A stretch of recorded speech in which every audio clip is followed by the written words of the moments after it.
Ora, muito boa Olha aí. noite. Boa noite, Alberto. Boa noite, Ruth. Boa noite. Aqui estamos nós mais uma vez. Já fiz tanta gravação com tanta gente e tu já entraste com tantos a colaborar comigo em várias coisas que nunca tinha feito um só contigo e só para ti. E hoje vamos dedicar mais tempo a ti, ao Alberto, ao Kudel e a todos os outros que vierem connosco.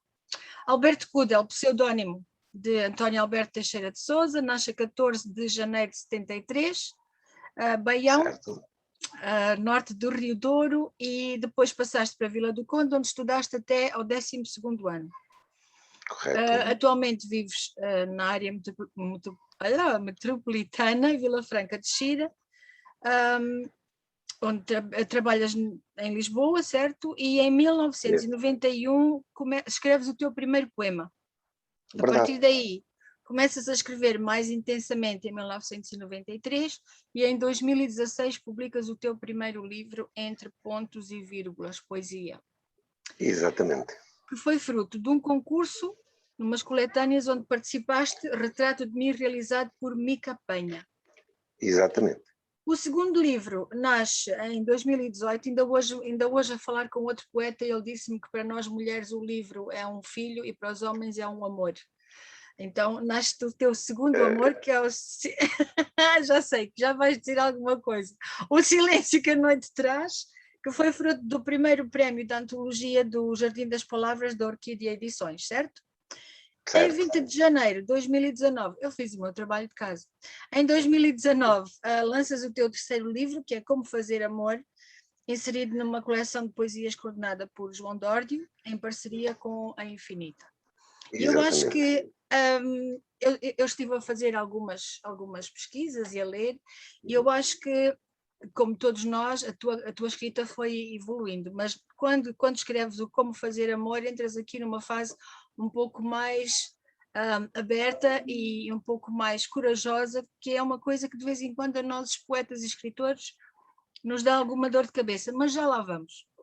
Entretanto, prefaciaste obras como um braçado de estrofes de Maria Lacassas, Palavras Sem Tempo de Lourdes Rebelo, Contos do Invisível de Áurea Justo, O Som do Silêncio de Alexandra Conduto, Poesia Colorida Fortunata Fialho e Ama-me de Sónia Correia.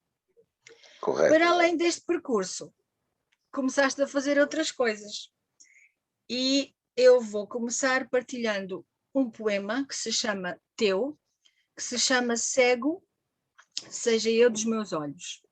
E vamos fazer isto no âmbito da iniciativa Troca Comigo. Nós vamos trocar aqui ideias, poemas e até ideologias, se for preciso, ou pontos de opinião. Então, seja eu dos meus olhos. Há qualquer coisa em ti que me pertence, nesse olhar depositado na linha do horizonte. Tudo é tão estéril nesse mar que brota, sem que da noite se solte um gemido. Agitam-se os ventos perdidos em canas firmes, essa trave dos olhos que não se solta. Tornei a ver-te, mãe, essa forma que gente que me gerou, que longe me levam as palavras engolidas por Deus, que me condeno o demo nas tentações que segui, eu que em ti me fiz prazer pela forma do amor que de mim vivi. Cego seja eu dos meus olhos, esses que da terra há de comer, pela visão que mantenho do teu corpo, pela sede que mantenho do teu viver. Este foi escrito em 2019 por Alberto Kudel.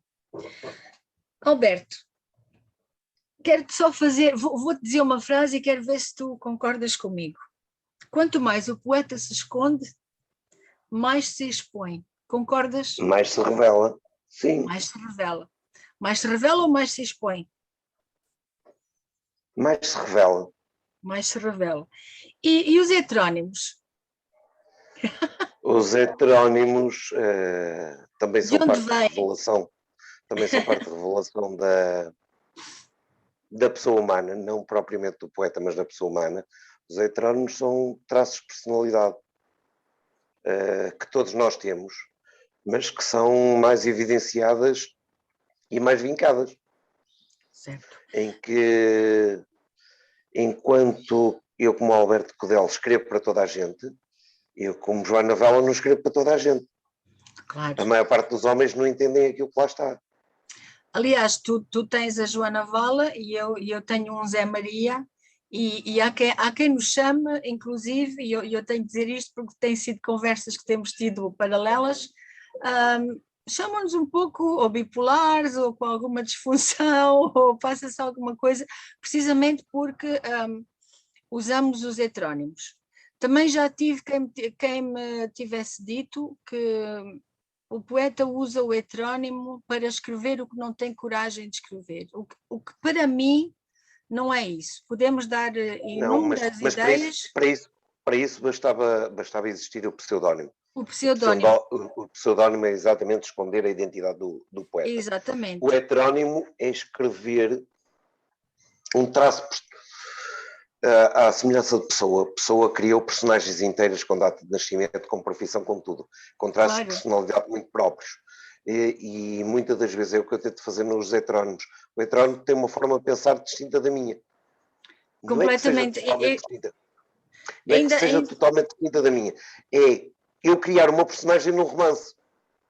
Claro, e é uma voz, para mim é uma voz. Eu tenho dias que, tentando explicar isto, eu tenho dias em que tenho mais presente uma voz, não sei quais são os heterónimos meus que vais trazer hoje aqui para o palco, mas tenho dias que sou mais um heterónimo e tenho mais esta voz, ou o próprio sentimento que eu tenho naquele momento sobre, ou a inspiração que me dá, é mais naquela voz, naquela forma de expressar. Contudo, compreendo que sim, não somos nós que escrevemos, mas o heterónimo, na minha opinião, não escreve só para os outros, mas escreve também por nós, sendo que escrevendo por nós expressa uma parte da nossa visão e não quem nós somos no seu total. Diz-me como é que tu sentes que vai descer, ou vai aparecer, ou vais ouvir um Tiago Paixão, ou uma Joana Vala. Eu sinto em mim. Eu sinto que é aquilo. Entre primeiro naquele estado de espírito. Simplesmente, eu já cheguei a um ponto em que vou-te dizer assim, eu se agora quiser escrever um poema de Tiago Paixão, escrevo. Certo, porque nós começamos a conhecer as personagens, vamos construindo. Exatamente. No início era muito mais complicado fazer isso. Hoje não, hoje é muito simples, porque eu conheço cada traço, cada ideia, cada forma de expressar, o dialeto de cada um, que torna-se muito fácil. E eu começar a escrever. Antigamente acontecia-me como estavas a falar, que eu começava a escrever um poema e vamos ver de quem é que isto é. Hoje não, hoje posso escrever a assinatura no final e escrevo exatamente naquela personagem. Porque eu tenho momentos. Eu costumo dizer isto muitas vezes. Desculpa, diz. Eu costumo dizer isto muitas vezes. Eu encaro a poesia como se eu estivesse a escrever um romance. E são apenas personagens. São personagens, algumas delas já interagem umas com as outras que não, que vivem completamente isoladas, mas há personagens que interagem umas com as outras.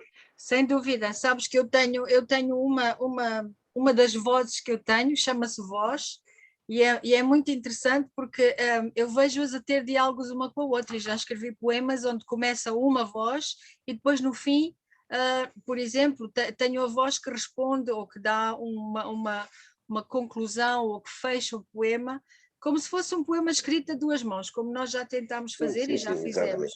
E acontece-me isto muitas vezes. Comigo também, no princípio era assim, eu começava a escrever e depois à medida que ia desenvolvendo, ia vendo, olha, espera aí que isto é uma voz nova, mas depois fui construindo, e eu e tu falámos sobre isso, e eu tenho o grato prazer de um dos teus heterónimos ser um padrinho de um dos meus heterónimos, já vamos desvendar, que foi precisamente construir, depois de sentir aquela voz, depois de sentir aquela força, ou aquela energia, ou aquela personagem, de repente nós começamos a construir toda uma identidade à volta desta personagem, deste heterónimo. Sim. E eles têm efetivamente personalidades diferentes e distintas e, como tu dizes, interagem uns com os outros. Exatamente. Assim como acontece por vezes, quando a musa bate ou quando a inspiração desce, naquele momento tu sabes que é a tal voz que vai falar. Sim. E torna-se vivo, e de repente a caneta ou o lápis ou o que nós tivermos a usar começa a escrever e é dali que começa a brotar todo o resto. Muitas vezes nem sabemos onde vai parar, mas sabemos que é aquela voz. Eu costumo construir os poemas um bocadinho ao contrário, que é, eu não sei por onde começar, mas sei como é que hei de acabar. Muitas das vezes os primeiros versos a ser escritos são os últimos. E depois, que eu sou muito, e já reparaste nisso, eu sou muito de mensagem, de passar uma mensagem. Por isso é que muitas das vezes, e principalmente no Alberto Cudel, eu costumo repetir o primeiro verso, a primeira quadra no final do poema. Porque Sim. basicamente essa é a mensagem. É quase construir uma história à volta de uma mensagem que eu pretendo passar. É quase passar. como se fizesses um puzzle onde fazes primeiro a moldura e depois por dentro vais preenchendo. Eu reparei isso. Exatamente. E eu tenho uma voz que é a Ventos Sábios, que eu costumo dizer que é a minha voz, é a minha velha. É a minha velha, é a que vem com mais sabedoria. Por falar nisso, agora paras um bocadinho. Sim. Ser duas mulheres. Foge de uma dor. Ser uma mulher, duas dores sem dó. Ser água e fluir. Ser vento e voar. Ser sonho a fluir. Ser peito para amar. Ventos sábios. Um poemazinho muito pequenino teu, que eu achei imensa piada por causa da dualidade. E da implicação que tem, que é uma coisa que implica sempre a outra. E eu gosto muito quando escreves com ventos sábios, porque há sempre algo que fica por dizer. Há sempre uma mensagem que nós, quando estamos a ler, temos que a descobrir e ainda há bem pouco tempo houve um poema teu que eu queria comentar e não pude comentar na altura, e depois ele fugiu-me. Ainda estou à espera. E depois ele fugiu-me. E existe sempre esta dualidade no Ventos Sábios, que eu gosto muito da maneira que tu constróis as coisas, que eu não disse, é uma daquelas vozes tuas que eu não consigo distinguir muito bem de ti. Está muito próxima. Para mim é como o Alberto Cudel contigo. Eu nos outros vejo, aliás, quando começo a ler um dos teus poemas, eu vejo logo, isto vai ser Joana, ou isto vai ser Ciro. Às vezes até gosto de ler sem ver quem é que assinou no fundo. Exatamente. Porque é uma brincadeira de esconde-esconde, de descoberta que eu faço contigo, olha, estou-te a dizer agora. Mas efetivamente, a Ventos Sábios é aquela parte mais minha. Já nos aconteceu com um poema teu que tu assinaste com o nome e eu disse no final, não é este nome, muda, não é isto. É verdade, tu disseste esse poema é muito bonito e tal, mas não foi, já não me lembro quem foi, mas tu tinhas-me dito que não tinha sido essa voz a escrever e disseste que era um poema da próxima. Sábios. Exatamente. Tinha escrito como Maria da Lua, mas aquilo não era Maria da Lua. Não era Maria da Lua. Eu acho que ela, olha, deve ter sido. Veio a lua nova, ela escondeu-se, não se viu e apareceu. Sabes que as luas enganam, não é? Daí que eu tenho a Maria da Lua, é outra personagem por completo. E tu escolheste esse poema, por acaso, sinceramente, não contava que escolhesses esse, mas faz todo o sentido que o tenhas escolhido, porque eu sei que o Ventos Sábios põe-te a pensar um pouco mais que as minhas outras vozes, pelo menos em ti. Tu pões-me a pensar com o Alberto Cudel e depois tens uma parte mais negra, mais sombria e mais... este Círio Andrade, para mim, é como um homem de capa preta, muito misterioso, e eu preciso muito... Este é daquelas personagens que eu preciso muito de entender e gostava muito, se eu pudesse... pôr isto de uma forma figurativa, era um homem com quem eu gostaria de me sentar para o entender, para ver quem está por trás deste homem, que é algo sombrio, que é... Muito sombrio. É uma sombra. É uma sombra, mas tem muita completamente. coisa para dar, tem muita coisa para ensinar, mas ele Já não tem, próprio não, exatamente, esgotou-se. E entretanto o Sírio desapareceu, não é? exatamente. Já não o vejo há 25 de muito tempo. janeiro de 2020. Eu sei, ele decidiu Foi-se. underground, exatamente. Cumprir com a promessa. Exatamente. Então, olha, eu vou ler um dos poemas de Sírio de Andrade, foi escrito em 2017. É também um poema curto e é precisamente sobre o eu pensar que ele tinha muito para dizer e para dar, mas nunca se permitiu a ele próprio viver tudo o que ele sabia. E é uma personagem que eu confesso me deixa inquieta e curiosa. E é o permite-te. Porque eu também tenho um permite-te, mas é um permito-me. Escrito por Exatamente. ventos sábios. Temos que um dia pôr esses dois lado a lado para olharmos para os dois. De qualquer maneira, este diz: permite-te. Permite-te ser abraçado pela noite, nos gélidos estrados do dia, dor. Nos braços das trevas, sê apenas quem és. Nada, um amontoado de formas bucólicas, um enjoo, um vômito da humanidade perdida. Esquece-te, abandona-te no centro da sala, senta-te no chão sujo, sem qualquer luz. Escuta o vazio que há em ti. Esse silêncio que te preenche de nada, fica, espera, escuta a vida a extinguir-se, sem nada que se oponha, e deixa-te levar pela noite. Eu leio este poema e o que me apetece fazer é ou despir-me toda, ou vestir-me toda de preto e deitar-me no chão e deixar-me ficar ali. E eu acho que este Sírio tem aqui um núcleo, tem aqui uma coluna dentro dele que é toda tristeza, toda sabedoria. Estou quase a desistir, mas não vou desistir porque ainda tens que saber que onde eu estou não pode estar. Fala-me, Mais ou menos isso. é por aí. É mais Eu ou menos gosto muito isso. de... É É uma mais ou menos isso. tristeza, um desânimo, um desalento tão grande, mas ao mesmo tempo é É um místico. bocadinho, É é um um bocadinho. bocadinho como se imagina alguém cheio de sonhos que os realizou. Certo. Depois há o quê? Ao vazio. Já não há mais nada. Exatamente. E foi por isso que ele decidiu tirar bilhete. Mas Tirar olha, eu bilhete. digo-te uma coisa, eu tinha que evocar o Sírio porque eu li muito do Sírio antes dele ter desaparecido e o Sírio tem uma parte que é, ele tinha a coragem de expor a sua tristeza e o seu vazio. Exatamente. Um pouco como uma das Descrever minhas... tudo sem rede, sem pudores, sem medo Nada, das era como palavras, sem era. nada, nada. Por isso é que eu te disse, a sensação que eu tenho é vou-me despir e deitar-me num chão, no meio de um quarto escuro, ou vou-me vestir de preto e deixar-me perder no meio do chão. É uma entrega, um desalento total que este Sírio deitava para fora, mas sem nunca perder a beleza da vida, do ser. Exatamente, todos nós temos esses momentos, é que nos Temos. sentimos completamente vou ficar quietinho no meu canto e esperar. Deixem-me estar É, enroladinha. A minha exatamente. sensação é E eu só esperar, quero e ficar esperar. enrolada. Exato. E, Vamos adormecer e esperar que mais ninguém nos acorde.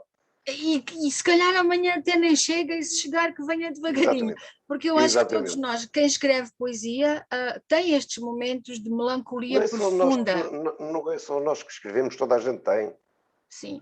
Toda Tu a gente achas, tem. sabes que os heterónimos o pseudónimo não me faz tanta, não é tão atraente para mim.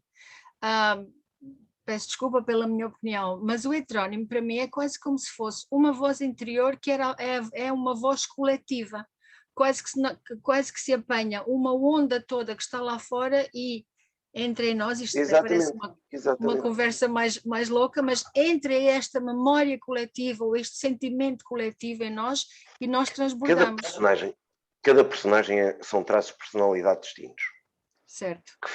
que nos compõem a todos, Que estão em nós e que estão à nossa volta, exatamente. em toda a gente. Quando nós nos permitimos isolar esses traços, estamos a falar para um conjunto de pessoas. Sem dúvida.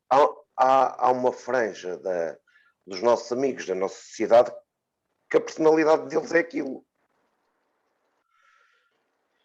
Por isso é que eu costumo dizer muitas vezes, eu como Alberto Codel chego a muita gente, é verdade, mas com cada um dos heterónimos chego ao íntimo de cada um.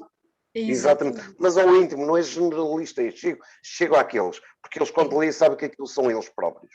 Tem, exatamente, e é engraçado porque nós vemos isso acontecer. O poema que a gente escreve com aquele heterónimo ressoa sempre mais ou menos nas mesmas pessoas que nos respondem também. Exatamente. Mas é engraçado que eu penso que se nós que escrevemos temos heterónimos, também há ouvintes heterónimos, porque tu tens pessoas que te ouvem ou que te leem e conseguem ouvir-te nas várias vozes. Por exemplo, tu quando começas a escrever e eu te leio, eu vou buscar aquela parte de mim que ouve mais Joana, ou que ouve mais Tiago, e por aí fora. E é mais desafiador ou menos desafiador. Nós também a entendemos e ressoamos, no fundo. Ressoam em nós todas estas personalidades. Tens aí alguma coisa para partilhar? Imagina, e eu dito isto, imagina um poema, voz alta, para 10 pessoas. Se perguntares uma palavra a cada uma das 10, as 10 vão-te dar uma palavra diferente. Certo. Porque essa é a palavra que faz eco nelas. E é o entendimento e a memória e a cultura de cada um, o envolvimento de cada um, a vivência de cada um, vai ressoar naquela palavra. Se identifica o patrono, o poema, muito a toda a gente, porque tem traços personalidade. Quando eu me general sem evitar muito sentimentos, um sentimento muito próprio. Por exemplo, o amor é universal, mas a tristeza não é universal, a tristeza é muito própria. A tristeza é individual, não é coletiva. É como diz a Ventos Sábios, a saudade só dói a quem a sente, não é? Exatamente. E a nossa dor só a sentimos, só nós aqui a sentimos. A Ventos Sábios, já que estávamos a falar das Ventos Sábios, não sei se vais passar para mais alguma voz, mas a Ventos Sábios para mim é aquela velha sábia que já viveu muito, que tem muitas rugas no rosto, que tem muita vivência, já viveu, já amou, já perdeu, já fez tudo na vida e agora está só lá. Está só lá, observa e fala quando acha que tem que falar, quando acha que vai ser ouvida. Eu gosto muito de a imaginar como uma velha índia, uma velha de cabelos brancos escondida nas montanhas, porque isto constroem-se as personalidades, constroem-se a parte física, de onde elas vêm, o que elas sentem, o que elas viveram, começa-se a tornar muito real. E a mim custa-me quando eu ouço alguém dizer que eu tenho um heterónimo e o heterónimo não passa de um nome que é usado para escrever. Isso a mim dói-me bastante. E eu costumo dizer eu costumo dizer a quem fala comigo e me pergunta às vezes por heterónimos, eu digo que tu tens que sentir essa pessoa, tens que sentir essa energia, tens que construir, tens que saber de onde ela vem, para onde ela vai, como é que ela cresceu, como é que é a personalidade dela, o que é que viveu, tudo isso. Olha, eu comparo muitas vezes o escrever poesia com heterónimos com a construção de romance. Sem dúvida. Tu tens que entrar naquela personagem. Nenhum romancista cria uma personagem só pelo nome.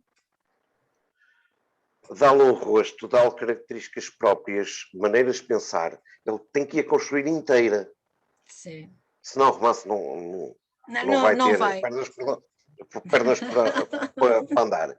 Na poesia, quando nós construímos o heterónimo, é exatamente a mesma coisa.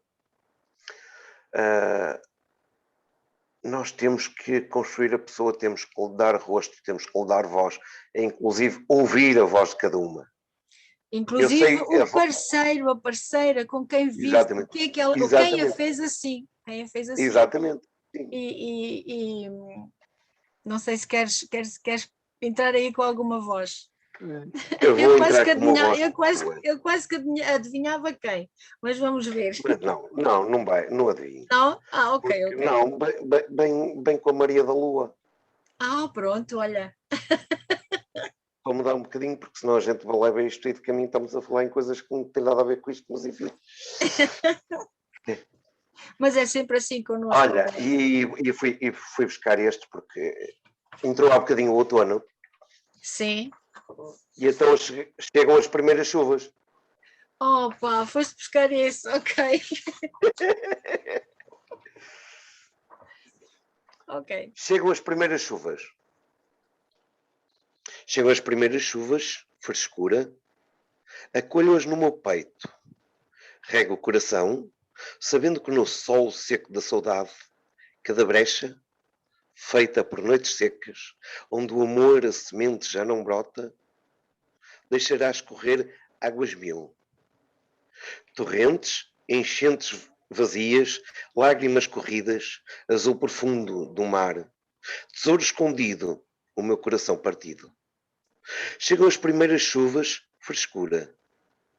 Com elas sacio a sede da vida, acordo. Cada gota no rosto segue o caminho da dor. Em sulcos esconde a palavra angústia. Meu peito, agonia, molhado e cansado, pedindo que a chuva lave a mágoa. Esmoreço. Pergunto em desalento se a chuva não tarda e lava a terra. Porque não lava também o meu coração. Maria da Lua. Obrigada. Olha, ganhou uma vida toda ela própria. Esse poema ganhou uma vida toda própria agora. Maria da Lua é uma mulher que já amou. Oh, diz-me tu, o que é que tu achas? Quem é Maria da Lua? Já amou, já sofreu muito, tem algumas mazelas muito vincadas, umas cicatrizes profundas e que não é fácil ultrapassar. Claro. Ficou E ali alguém que está em naquela dor. sofrimento. É como, para E mim, alguém que está em Maria da sofrimento. Lua é como se estivesse constantemente a sangrar. Toda Exatamente. ela sangra constantemente e quando sofre, para ela é tudo muito água, muito escorrido, muito líquido, tudo lhe flui.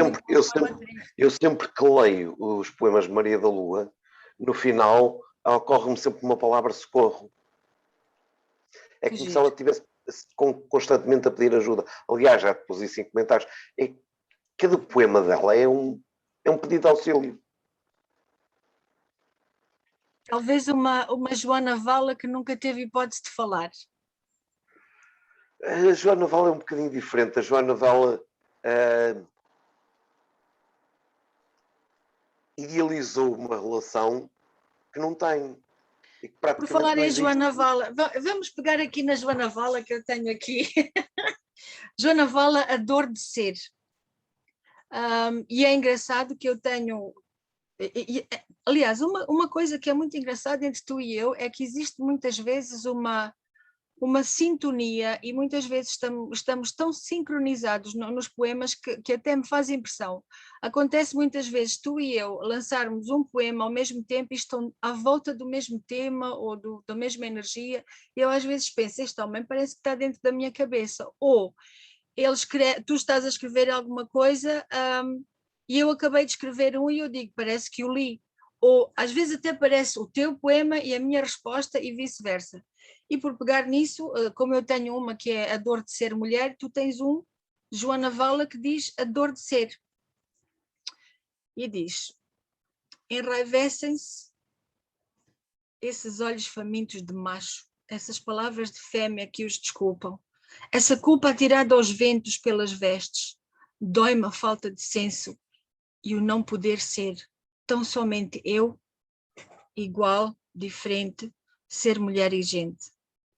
Dói-me o julgamento e inveja pelo que mostro, as palavras mesquinhas das meretrizes sem mérito, pelas acusações que da sua falta de capacidade, no empenho e trabalho não é mérito, trabalho horizontal.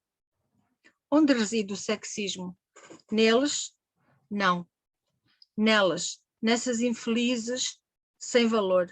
Ser mulher é em mim um mérito consciente, trabalho dobrado, mérito e bem trabalhado. Os homens não se julgam, mas elas condenam e invejam. Enrevescem-se esses olhos famintos de macho, essas palavras de fêmea que os desculpam, os ciúmes tontos a quem desconfiamos a quem confiamos a alma, o ser usada, mostrada como troféu. Depois, apenas empregada, alguém que faz e não é amada. Dói-me ser mulher entre as mulheres que não o são. Dói-me ser mulher entre homens bicho. Apenas quero ser quem sou, pelo que sou, pelo que mostro ser, pelo meu viver, sem favores, pelo mérito de merecer. Dói-me a dor de ser mulher. E Alberto?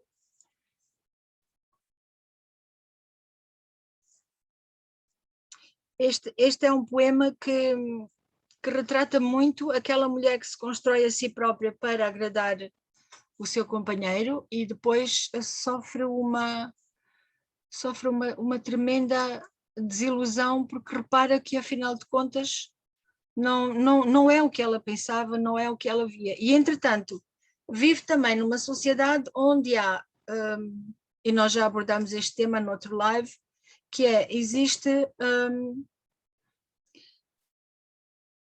nesta mulher existe, e entre as mulheres existe também o próprio sexismo, o machismo que existe entre uns e outros, entre as mulheres que servem e as mulheres que não servem, as mulheres que, ou servem entre aspas, as mulheres que fazem de um tudo e adotam uma personalidade para serem amadas e aceitas e aquelas que não o fazem. Depois há uma certa rivalidade entre as duas. Nós já falámos noutras alturas sobre o empoderamento da mulher, sobre a desconstrução do homem, e este poema parece-me retratar exatamente o que se passa na cabeça desta mulher e na vida desta mulher. Ela faz de um tudo, tenta amar, seduzir o seu companheiro, tenta fazer o melhor que pode e a seguir vê que todo o seu mundo desabou.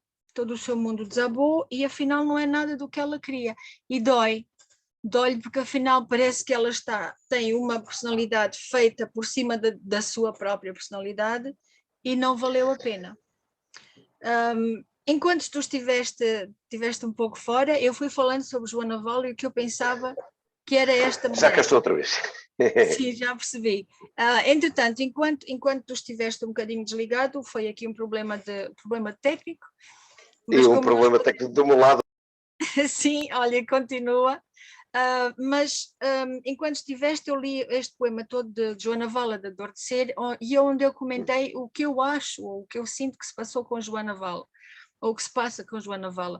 Para mim, Joana Vala é uma mulher que não é valorizada, que faz de um todo para ser aquela mulher bonita, bela, maravilhosa, amada, mas que tem ao seu lado, peço desculpa, um homem que é um calhau com dois olhos, que não lhe dá valor coisíssima nenhuma. Basicamente isto, usando um palavreado ou um vocabulário bem mais descritivo, com todo o respeito, mas exatamente é esta a sensação que uma mulher, ao ler Joana Vala, tem. Este tipo é uma besta, ele não vê a mulher que tem ao lado dela, mesmo. Então Joana insurge-se contra isto e insurge também contra as mulheres que aceitam estes homens bestas. E Joana para mim, está prestes a pegar na mala e dizer, eu vou-me embora. Quase. Mas chega, ela está naquele ponto. Está mesmo quase. Esta Joana Val, gosto muito de a ler porque é uma voz muito feminina. E não digo feminina nos traços, mas é uma voz de mulher que tu tens em ti. E eu não sei como é que foi quando foi contigo, mas quando eu comecei a escrever em nome com o Zé Maria, o meu Zé Maria é um marinheiro perdido, é também um homem revoltado que nunca foi amado em terra, daí ele procurar o vento e o mar e tentar encontrar valor nele próprio e fora. Temos aqui dois polos. E é engraçado que quando eu escrevo Zé Maria, eu estou efetivamente no alto mar e estou perdido, eu estou lá. E eu sinto na Joana Val este desespero de estar ali presente e não ser vista. Estou correta? Basicamente é isso. Não é só na questão das mulheres. posso dizer que também acontece aos homens muita dessa situação. Só que a nível de uma voz masculina a escrever isso, teria outras conotações. Claro. Não é fácil. Não é fácil. Não é. Mas era aquilo, antes de falhar a rede que eu estava a dizer, a nível da Joana Vala, é alguém que idealiza uma relação quase perfeita e depois que vê todas as suas expectativas e todos os seus sonhos ir por água abaixo, porque ele não corresponde, é demasiado prático, demasiado direto, sem romantismo nenhum, certo. completamente seco. Eu já escrevi alguns poemas de Joana Vala em que ela se interroga se a culpa não é dela.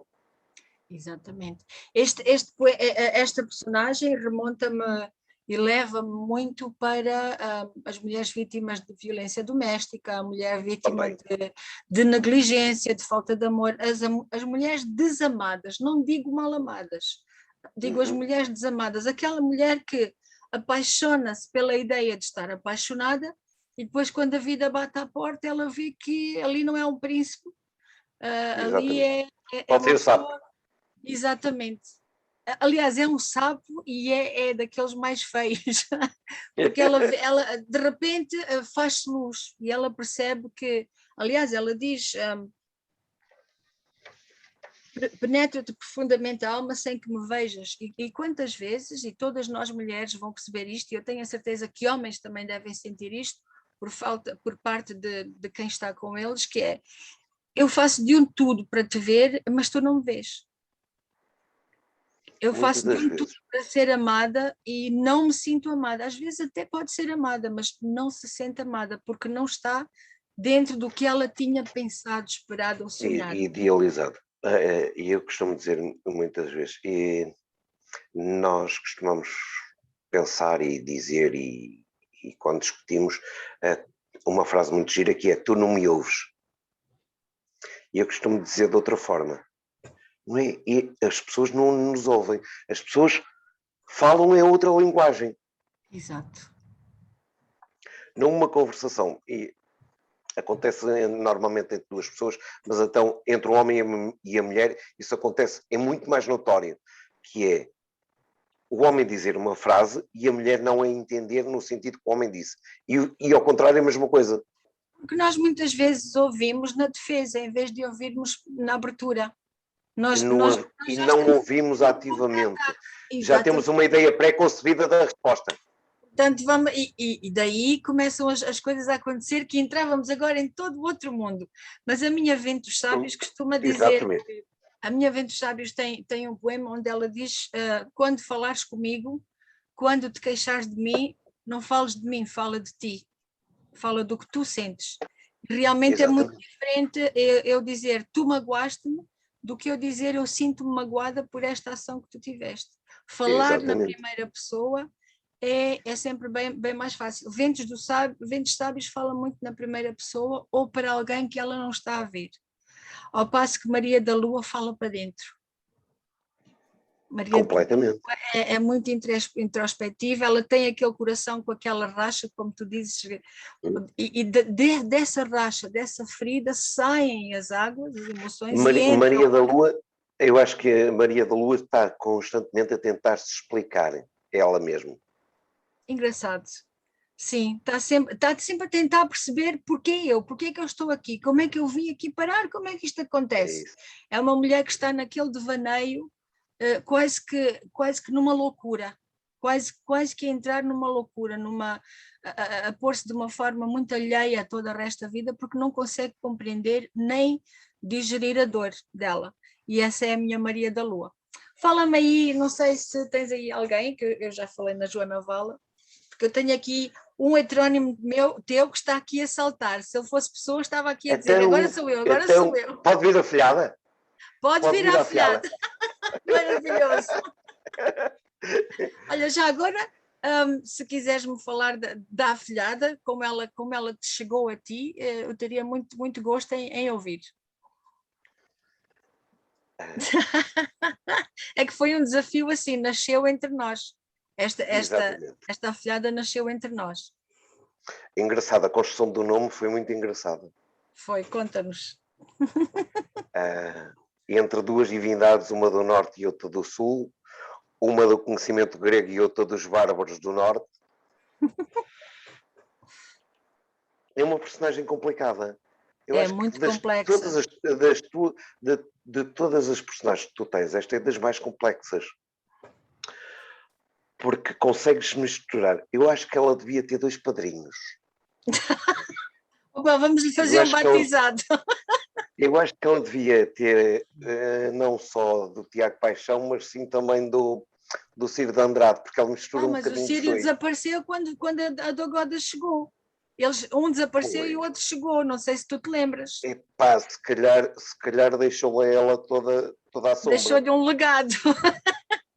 Toda a sombra. Porque essa conversa foi tida no dia que tu me tinhas dito que o Sírio ia desaparecer. Exatamente. Eu disse, olha, mas eu tenho aqui uma... Porque apesar de carregar toda esta sombra que tu projetas nela, há sempre uma aura muito feminina e muito sensual à volta dela. Eu lembro-me de tu me teres dito que a Dogoda era tão sensual que conseguia fazer amor com a morte, com o coveiro e sair bem. Exatamente. Eu tenho pessoas que leem Dogoda e dizem, ai credo, mas depois vão ler outra vez. Pois, porque... E sim, uma ambiguidade muito própria, muito... Como é que eu ia te explicar? Imagina uma galáxia com um buraco negro no meio, é toda luz à volta, mas lá dentro está a escuridão, ou ao contrário. Certo. É uma nuvem muito escura que no meio há um pontinho de luz. É esta personagem. Mas para exemplificar, tens aqui este poema que eu escolhi, um bocadinho longo. Troveja. Lembras-te? Lembro-me. Não é cerveja, é troveja. Lembro-me, sim. Agora faz desta gota uma tempestade. Deixa chover no rosto, pelo templo manchado, libertas dos teus olhos negros as gotas, que no céu de lágrimas em nuvens retens. Enche o firmamento e projeta o teu pesar. Entrega as tuas mágoas, angústias e dores. Junta-os, suspensos sob um vale de verdade. De quem foste, de quem és e de quem serás. Deixa que tufos de nuvens carreguem a fúria.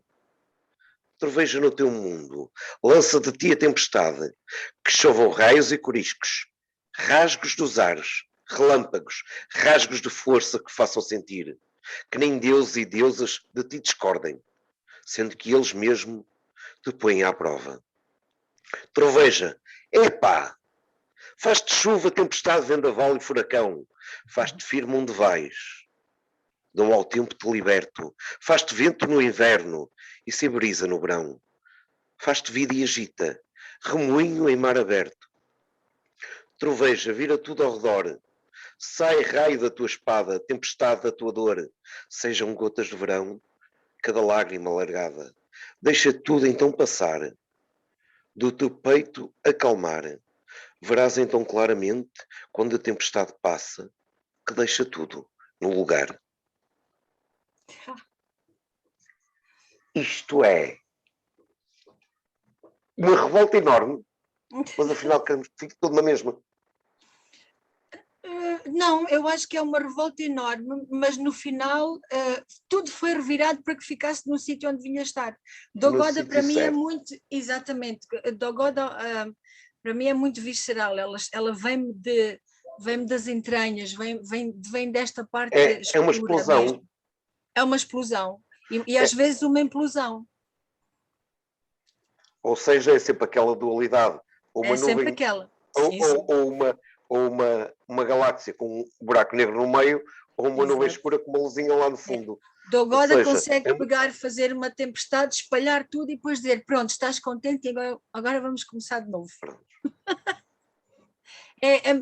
Sabes que Dogoda até a mim me espanta às vezes, eu não sei se isso já te aconteceu. Até a mim me espanta quando ela vem com toda essa fúria. A Dogoda é capaz de enfurecer os próprios céus de deitar para fora toda aquela raiva, aquela garra, aquela fúria, arrebatar-se nela própria e depois soltar, Mas deixar nunca, ir despedida. quando escreves este tipo de poemas, é daquele tipo de poemas que nunca se fecha a porta. Pois não. No final fica tudo certo e continua. É verdade. É aquela tempestade, não é tempestade em copo d'água, mas é uma tempestade que vem para limpar tudo. Vem, Para dizer limpa, tudo. é exatamente, parte a louça toda e agora vamos arrumar os cacos e pôr o resto no lugar. Olha, obrigada por esse poema e pela forma como tu o leste, que fez-me ouvi-la. E hoje a Dogoda pôs uma nova veste, com a forma como tu a leste. Se ela é uma deusa, se ela é de outros tempos, de uns tempos mais escuros, ela hoje pôs um manto de outra cor. E gostei muito. Mais luz. Sim, veio mais, ela hoje veio mais requintada. Veio com mais requinte. Apareceu, como ia aparecer em público, não veio com a trevoada toda, veio com o seu manto. O que nos traz é o seu padrinho. Quando eu estava a sentir e a construir Dogoda, nós conversamos os dois, lembro-me muito bem desse dia, e eu tinha-te dito, olha, já que, porque eu tinha Dogoda, mas faltava-me alguma coisa escura, pesada, e tu disseste, porquê não Hades? E ficou Dogoda de Hades, casada com Hades. Portanto, os dois ali, eu acho que se os dois se zangam, pode ser que um dia apareçam o Hades. Já tive assim uma trevoada que me fizesse pensar nisso, mas ainda não está. Ainda só mandou um fax ou um e-mail, ainda não apareceu. Seria uma personagem ainda mais complexa do que esta. Completamente. E como eu ainda não estou assim tão bipolar, não, mas eu ainda estou, a Dogoda ainda está muito forte e muito viva em mim, ainda não há espaço para mais ninguém quando ela está, não sei se me faço entender. Chegamos então e eu disse, olha, já que me ajudaste no nome... Se calhar até tens muito espaço para a nova personagem, porque ela discute com alguém. Sim, ela está sempre a enfrentar alguém, ela é tipo, toma aqui na cara, e agora como é que vais fazer? Ela enfrenta muito, ela é daquelas que veste a armadura, está sempre de espada na mão e quase que uma amazona, mas não tanto, ela é mais deusa, porque ela enfrenta tudo com não é uma arrogância, com um poder que nada a tira de onde ela está. E eu sinto essa força quando escrevo, é maravilhosa, complexa, e sim, mas quando ela sai também digo-te, sai de rajada, sai raios e coriscos que ela sai. E eu depois peço-te para apadrinhares a minha Roda a capa e Dogoda. vai-se embora. Exatamente, solta cabelo, vai-se embora. Eu peço-te para apadrinhares a Dogoda e tu escolhes exatamente quem. Se Dogoda é a minha mais complicada, complexa e polémica, tu vais-me dar também como padrinho o Tiago Paixão. O Tiago Paixão que tem dado muito que fazer, não só a quem lê, a quem sente, mas também a quem lê e eu vou ter a coragem, porque isto as minhas conversas são todas sem rede e de peito aberto, à Maria da Lua, com Dogoda pela frente, com ventos sábios a segurar. Tiago Paixão consegue remexer com as emoções de muita gente, consegue chocar os púdicos, consegue reavivar sentimentos, paixões e até trazer ao corpo memórias físicas de momentos mais íntimos ou não, ou mais quentes. Tiago Paixão, para mim, nem sempre se define como heterossexual, ele tem aqui momentos que anda de um lado para o outro, é um homem de paixões livres, ele não quer saber, ele quer amar, quer fazer amor, quer estar como estar. E depois há pessoas que se chocam muito quando vão olhar para um poema, e isso acontece mais vezes com a minha Maria. Eu antigamente pensava que as pessoas se chocavam com as imagens. Afinal de contas, não, as pessoas chocam-se mesmo com as palavras. Mas, Alberto, as pessoas chocam-se com as palavras, mas não pelas que são escritas, mas pelo que elas sentem como essa palavra ser a verdade. Eu, quando digo lua, para mim pode ter uma verdade e para ti pode ter outra. Para mim pode ser a lua a disposição da mulher, as neuras ou os estados emocionais da mulher, e para ti pode ser uma coisa física, uma coisa científica. É um astro no céu. Exatamente. E depois, eu esta semana devo dizer que me insurgi, e não tenho vergonha de o dizer, me insurgi porque tu escreveste, o Tiago Paixão escreve um poema com umas palavras um pouco mais, digamos, menos usadas em público, porque há muita gente que o diz entre dentes, e toda a gente se escandalizou porque tu usaste uma palavra que não é. Mas, entretanto, deixa-me só dizer, porque isto tem que ser dito. Centenas de sonetos foram escritos exatamente. Centenas de sonetos foram escritos por Boccaccio com essas mesmas palavras no século XIX. E ninguém foi dizer que tu não podes falar sobre isto. Assim como eu já tive alguém que me aborda por causa da Maria do Vento, porque ela também é Maria do Vento, se Dogoda tem uma capa, Maria do Vento tem uma saia rodada e um bruto de cote. Mas, e ela corre o vento. E já quem me tenha a dizer, isso não se deve escrever. E eu só perguntei, quando Flor Bela Espanca ou qualquer outra pessoa escrevia poemas sobre momentos mais sensuais ou íntimos, ninguém dizia nada. Fôssemos nós agora dizer à Flor Bela que ela não podia escrever aquilo. Tu escreves poemas onde usas palavras como orgasmos, como sexo, como tesão, e toda a gente ai.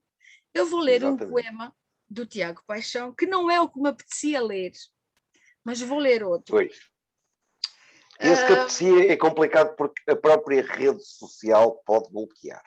A própria rede social pode até nem entender que isto é um poema e que toda a gente diz aquela palavra. Eu fui bloqueado não por denúncias, não porque as pessoas escandalizaram, mas porque a própria rede social entendeu que aquilo não era palavras para ser publicadas num poema. Era uma palavra que no meio até rimava muito bem, e é a palavra F, que é um verbo que toda a gente faz, mas ninguém a escreve. Mas há uma grande diferença entre essa palavra e fazer amor, entre o beijar e o ser beijado.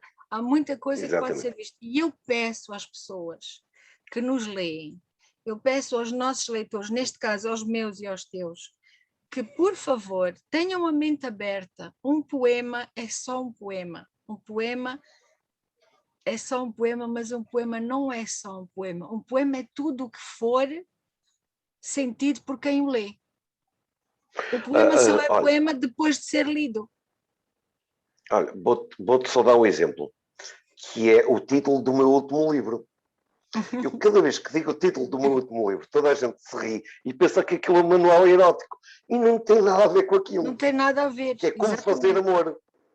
Eu já li esse livro. Já me deste e eu já o li. Tem exatamente a ver com o amor, com o amor universal, com o amor ao próximo, com o amor ao filho, com o amor à mãe, com o amor à profissão, com o amor no geral.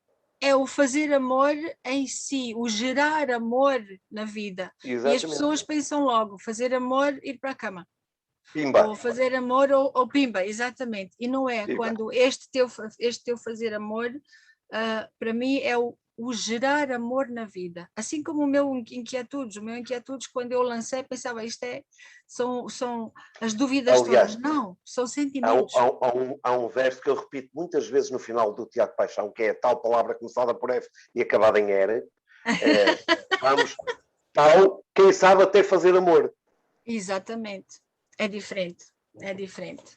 Mas eu convido, já que não é muito aconselhável eu ler esse poema, porque podem desbloquear, e depois esta conversa maravilhosa que eu estou a ter contigo, que eu estou a gostar muito, não passa, e que falamos sobre heterónimos, que muita gente me tem pedido para eu falar sobre heterónimos, e eu pensei que é melhor que tu para falar comigo sobre isto, uma vez que temos aqui uma afilhada em comum.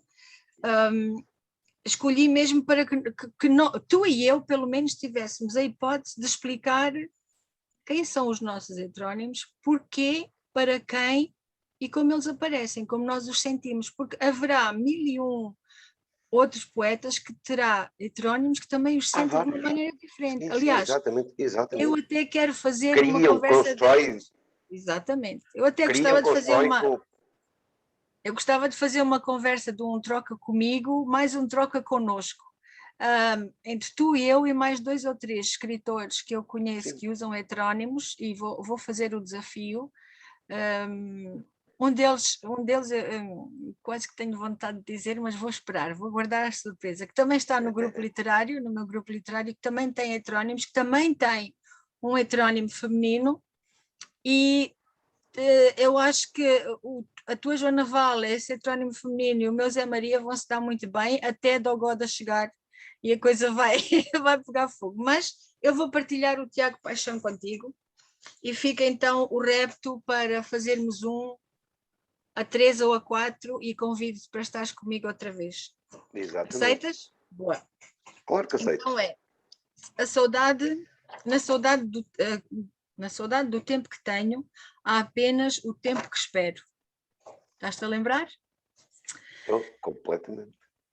Na solidão que nos damos, silêncio, apenas 2 respirações cortadas por um beijo, suave, quente, que te nasce na nuca, um morder de lábios aprisionado o desejo, esse sonho de ontem que amanhã espero. As horas também são feitas de saudade, mas na verdade em pranto espero que amor não são palavras, mas gestos, que fazer amor são cadilhos pequenos, e sexo nada mais é que confirmar no corpo a exultação maior da dádiva e orgasmo, da união que gravamos na alma. Penetro-te profundamente na alma, sem que me vejas, sem que me encontres nos versos, consumação do desejo. Nos espaços vazios dos versos e dedos, entre sonhos e desejos, entre silêncios e beijos. Que se toquem os nossos olhares, que te adentrem no teu corpo, sem licença, sem contemplações, todas as palavras, todo o tesão.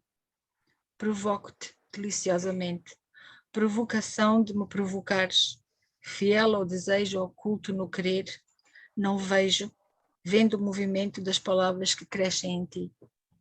E espero que os corpos se unam, nesse fulgor que a paixão imprime, não importa o lugar, a hora, apenas nós, apenas tu, apenas eu, e este querer que nos condena. Tiago Paixão. Mas que metáfora! Há aqui uma metáfora que baila entre o desejo, entre o amor proibido, entre aquela vontade incontrolável, arrebatadora, para não dizer tesão. Tudo isto baila. Tiago Paixão consegue bailar entre o fazer e o não fazer, o ter e não ter, o querer e ainda não conseguir, e o fazer com a mente e com o corpo e com a alma, e é tudo, é uma entrega total. E eu às vezes penso, tomara quem lê e critica conseguir entregar-se desta forma apenas à vida. Agora estive bem. Vou dizer uma frase muito simples. Sim. Aquilo que acabaste de definir são meros preliminares. Exatamente. É por aí. É sempre por aí. É tudo o que passa. Olha, é tudo o que o marido da Joana Vala não sabe fazer. Exatamente. Vai tudo por aí. No entanto, muitas vezes o Tiago nem chega a fazer mais nada, mas ele está naquela antecipação, naquela vontade, naquele querer, aquele limbo que é antes do amar. Exatamente. E Tiago Paixão tem-nos dado muitas curiosidades. Como diz um pastor brasileiro, Tiago Paixão é aquele gajo que está constantemente a acender o fogão a lenha. Porque Tiago Paixão não se define muito, não define muito a sua opção sexual. É um homem, é uma personagem que ama e pronto. Certo? Que ama e pronto. Não, ama e pronto, e raramente escreve com ele ou com ela, ou ela para ela, ou ela para ele. É, não, assim, um bocadinho. Eu faz-me lembrar o Tiago Paixão, quando se apaixonar, vai se apaixonar pela pessoa que está dentro do outro corpo e não pelo corpo em si. Exatamente. É por aí que o corpo é apenas a demonstração física. Como diz o outro, Eu costumo dizer, o corpo é o recipiente da minha alma. Eu nem sempre tenho o recipiente que eu quero para o pudim certo, mas que é pudim, é pudim. E o meu corpo é o recipiente. E uma coisa que eu gosto muito na poesia, que eu tento passar a mensagem, é que não devemos, não é pelo aspecto que se mede a alma, que se mede o sentimento. Quantas vezes nós ouvimos uma voz a declamar e quando vamos ver a pessoa não tem nada a ver com o que nós construímos. Assim é o poema. Nós lemos e construímos isso dentro de nós e deixamos que cresça. A partir do momento que não o deixamos crescer, já não somos poetas e já não gostamos de poesia. Li há bem pouco tempo uma crítica sobre a poética em que alguém dizia assim: só existe uma pessoa no mundo que faz o poeta. Sabes quem é? É o leitor. O leitor. E o leitor tem que se permitir ler, muito condicionado pela sua herança cultural, pela sua vivência, pelo seu conhecimento, mas tem que se permitir ler. Sem ideias preconcebidas. Como diz, permitir-se ficar e estar só. Eu acho que quando nós lemos um poema temos que nos quase despir, nós temos que nos despir de quem somos e tentar abraçar o que está ali no poema. Não vou dizer abraçar o poeta, nem a poetisa, abraçar o que está ali escrito. Eu fiz uma experiência aqui há uns anos sobre um poema de perda, em que no final tive gente em que me disse muito obrigado por este poema, porque eu lembrei-me da minha mãe, porque eu me lembrei do meu filho, porque eu me lembrei da minha esposa, porque eu me lembrei, e eu disse assim: se vocês não soubessem, foi nada disto. Para que eu escrevi o poema? Toda a gente me apedrejava. É. Quantas vezes nós escrevemos, mas é muito interessante, sabes, que eu acho quase apaixonante ouvir... O poema à perda de um livro. Eu escrevi um poema à perda de um livro. Exatamente. Só que o sentimento de perda foi tão grande e deixei o poema tão aberto que cada pessoa depois se identificou numa pequena palavra e levou para o seu sofrimento, para a pessoa que perdeu. Essa é que isso é a beleza da poesia, isso acontece muito Desculpa, acontece muito com a Dogoda e com o Ventos Sábios. Maria do Vento toda a gente a identifica e toda a gente sabe, mas com Dogoda e com Ventos Sábios acontece isso muito. Aliás, há pessoas que não sabem se Ventos Sábios é masculino ou feminino, mas digamos que é uma alma velha. É uma alma velha, mas muito feminina. Eu acho que sim. Não tem perdão de enganar. É uma loba. Não tem perdão de enganar. Não tem perdão de enganar. É isso. Olha, Alberto, nós estamos a chegar ao fim, já ultrapassamos um bocadinho o tempo. Olha, não sei se queres uma última. Só queria uma última, que é assim: Sírio desapareceu, mas a Pix, tadinha, ficou. É verdade, ficou viúva. Ela não ficou viúva porque ela continua casada, porque ela já era casada na altura. Pois, exato, ficou viúva de amor. Perdeu o amor platónico da vida dela. Exato. Mas era uma construção gira e ela tem escrito alguns poemas com a Pix de Andrade, porque é daquelas personagens dos romances que aparecem no início de 3, 4 páginas, aparece no meio mais 2 páginas e aparece uma festa no final. Basicamente, é um figurante. A Pix de Andrade é mais ou menos isso. Basicamente é uma figurante que anda ali. Sim, mas é uma figurante que marca a diferença. Marca a diferença. É como a minha voz. Eu tenho uma, a mais recente, não sei se já te apresentei, que é a voz. Porque ela não me apresentaste, mas eu já li. Esta voz não é nem feminina nem masculina e vem de um sítio, vem de muito longe e de muito alto. Vem com muita luz sempre e sinto mesmo muito isso. Não sei qual é a tua impressão da voz, mas eu também tenho pena de não termos tempo para falarmos do Januário, talvez noutra altura. Que a voz é uma coisa. A voz é quando te permites divagar um bocadinho. Sim, e subir. Escutar e a partir de uma escuta ativa quase do mundo, permitir deixar fluir o pensamento. Acho que a voz é um bocadinho, é a filosofia da vida. É É isso, é isso que eu sinto, e ela vem sempre em momentos muito suaves, muito, muito maravilhosos. Esta semana ainda escrevi sobre o jacarandá, e foi um momento assim, em que por acaso estava sentada e caiu uma flor de jacarandá no colo e dali veio todo o resto.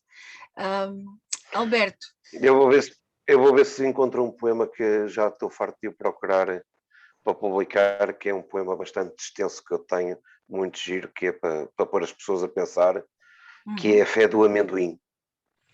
Boa. Vê se procuras e partilhas para nós fazermos uma atividade à volta disso, quem sabe estimular aí umas ideias. Tem uma coisa muito gira que é a fé do amendoim, que é uma coisa que deve ser discutida na sociedade portuguesa.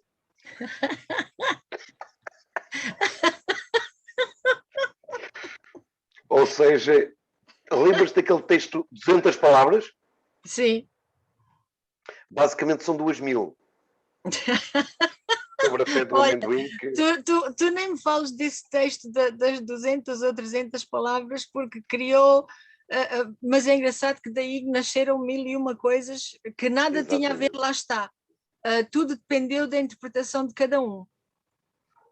E no fundo, quase ninguém escreveu para esse desafio dentro do que era, porque as pessoas interpretaram aquilo de uma forma diferente. E eu deixei fluir.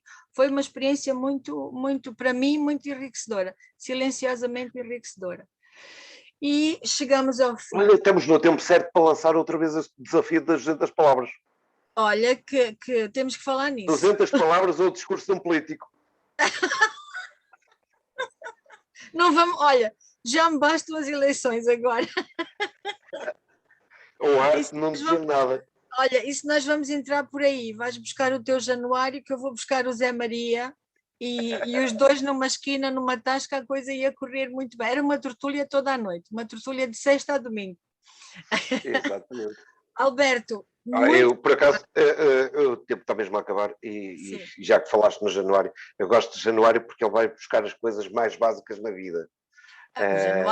O Januário aborrece-se o palito que ele tem na boca a partir. Exatamente. Faz poemas por causa daqueles presentes que as senhoras ao passear os cães deixam nos passeios, por exemplo. Ele consegue, exatamente. E o Zé Maria questiona tudo o que uma mulher diz. Mas porquê? Porque raios, porquê que ela complica? Eu adoro o Januário. Não, mas é que eu costumo dizer, tudo cabe na poesia, e há poesia que é muito necessária. Aliás, a maior parte das pessoas lembra-se mais depressa de um poema de intervenção do que de um poema de amor. Sim, porque mexe com valores e mexe com sentimentos. Exatamente, eu acho que é mexe muito, com a vida real. A poesia já chegou ao ponto de conseguir mexer com todos. E finalmente já não tenho vergonha de dizer eu gosto de poesia. Afinal, tem credo poesia e tal. Ou então, eu não tenho pinta para poesia. Não. Hoje a poesia veio à rua e a poesia liberta, cura, fala, choca, inventa, acorda, faz 1001 coisas. E eu sou muito grata pela poesia e fico muito contente quando dizem que os poetas são loucos, porque loucos são quem os lê e não entende. Loucos somos todos nós. Logo estão todos na mesma classe. Alberto, temos que fazer isto outra vez. Muito obrigada. Olha, isto já estava para acontecer há uns tempos e foi mesmo bom. já há bastante tempo. Tinha saudades tuas, tinha saudades de conversar contigo e até breve, se Deus quiser. Até breve. Continuação. Beijinho. Beijinho, obrigada. Com licença. Tchau, tchau.